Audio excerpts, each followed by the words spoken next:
Abracadabra, abracabam. I think I'm gonna make a rabbit appear. A cat?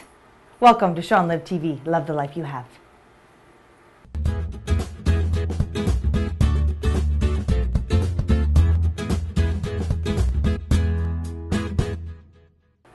Christmas can be a hard time for a lot of people. It brings added stress and pressures of buying gifts and maybe seeing family members we might have a bad history with. But what about our own childhood memories? See, whether large or small, we all have traumas. And because Christmas only comes once a year, it makes it really impossible for us to deal with the past. For years, I would love the idea of getting ready for the holidays. I thought of the tree and the holiday baking, but there were many years in my life where I struggled around the holidays. I remember having to go apply for social services and being on welfare for the month of December and not having any money for food or presents. I remember fighting in that abusive relationship that I was in. It seemed like the added pressure of Christmas just kind of brought the worst in all of us. There was even a time or a Christmas where I was stoned on ecstasy. Imagine that. Where was my family?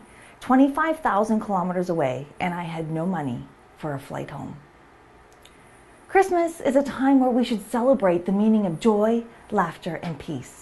It's a time of a great reflection within yourself. It's a time to be brave with your own thanks and joy.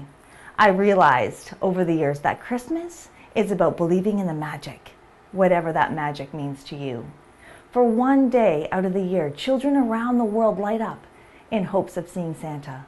The truth is that we can use this magic and create our own lives. Wouldn't it be amazing to have the magic of Christmas every day in our lives? It sure would. And because Christmas lasts one day of the year, we can use this energy and surround ourselves with the joy and laughter our life needs.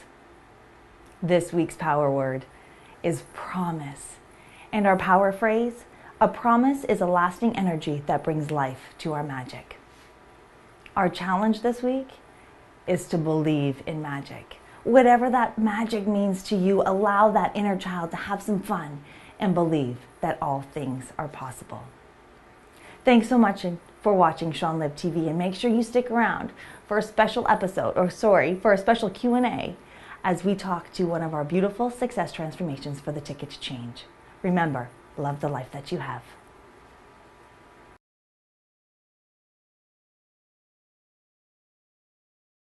Hello and welcome to our special Q&A. And as you can see, we have a very special guest here. This is Amy. And Amy is an amazing transformation success story from the Ticket to Change. And we're going to have a little chat with her today as she shares part of her journey. So Amy, thank you so much for being here. Thanks for having me. It means the world to me. My pleasure. After everything you've done for me, I'm so happy to do this. Aww.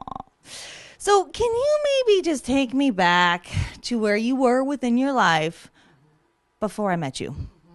I was, I'd been unhappy for a very long time. Not necessarily with my whole life, but with myself, with my body, with, just the way I was living. I was in this cycle of guilt, and I would just eat and feel guilty and eat and feel guilty. And it just was a really awful place. Can I ask you what your weight was, or can you tell us about that starting point? So we didn't take, you said that I for sure was at least 200 pounds. Right, because we never stepped on the scale, did we? We didn't. And the closest weight I had before that was like a year before, and it was like 184. So I'm sure it had to have been at least 200 pounds. So you were actually on a trip. You went on a trip, and something happened there, which kind of maybe planted a seed in regards to your transformation. Can you tell me about that? Yeah, so I went to Maui for my friend's wedding, and I wanted to look forward to it, and I was dreading it just because of how I was feeling about myself, what I had to wear there. And my boyfriend at the time actually proposed while we were there, which was amazing. And it was my final kick to say, this needs to happen and you need to do this, and it's time. This is your last excuse. It's time to just get it done. So how did you feel when we first met? Or maybe just take me back to the day when we did your fitness gauge. You remember that? I remember that day. I remember first, I was super nervous. I was super embarrassed. I knew it wasn't going to be good.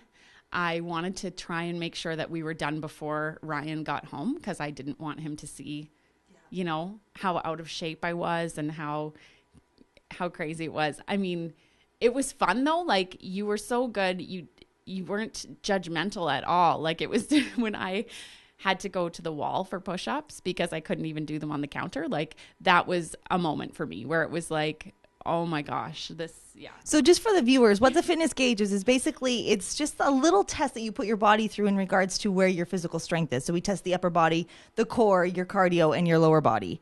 So that's what the fitness gauge is. And it's kind of like a benchmark for you to be able to see how you're progressing as you get stronger when you start working out. Right. So I came to love them because every month you get better. But that first one was a real wake-up call for sure. My 18-second wall sit. I forgot about it. Never forget that. Can you tell me a little bit about our grocery store tour? It was awesome, actually. I learned a lot on that grocery store tour. I was scared, though, because it was, all new things for me. I've grown up kind of just meat and potatoes, white bread, like eat whatever you want. So I remember when we went to the bakery part and you were like, sprouted grain bread is the best. And she looks at me and she says, I eat white bread. So you gave me a month on whole wheat and I had to switch to sprouted grain. And now I can't imagine going back, really. You just come to enjoy, you find new things that you like. So it's good. That's beautiful. And can you tell me about these? What are these? Aren't they beautiful? These are my shoes. These are my shoes. So you, for one of our benchmark days, you took me to buy these shoes. I've never worn heels. So we learned to walk in heels. I was getting married in September. I really wanted something cool and fun. And these shoes found us. I think the first store we went to. And they just have been such a cool kind of model of this year that we've gone through, for sure. And you even get to wear them. That's a fun part. Is there any biggest challenges that you felt that you had to overcome? Because there's a lot. It's not all, a piece of cake. There is some challenges, but we have to rise above them. Can you think of one that maybe you went through? I remember at the beginning of February, really having trouble getting out of bed and just exercising and doing it. And I remember you were so good and you were just like, okay, that's fine. We'll do it. Maybe we'll take a week and I woke up one morning and I had to give myself a pep talk and say that Sean cannot be more committed to this than you are. That's not fair. So you need to get up and you need to do this. And I mean, definitely there are challenges along the way, but the successes are so much more and you just have to go by those. I love you, girl. I love you. Aww. What would you or what advice would you give to someone who, kind of goes on and off thinking about the idea of really, wanting to get in shape, take control of their lives? What advice would you give to them? I would just say you just have to do it. I mean, waiting doesn't make it easier. If anything, there's more weight to lose. So, I mean, you just have to start. We started in December. Everyone told us not to wait till after the holidays. Don't try and challenge yourself around the time with all the baking and the food. And I lost inches. I lost weight in a month. And that made me feel so good in January that we started and we did it. And, even with all the temptations, you can do it. You can do it. Thank you so much for being here today. Thanks for having me. No problem. And thank you for watching Sean Live TV. And remember, love the life you have.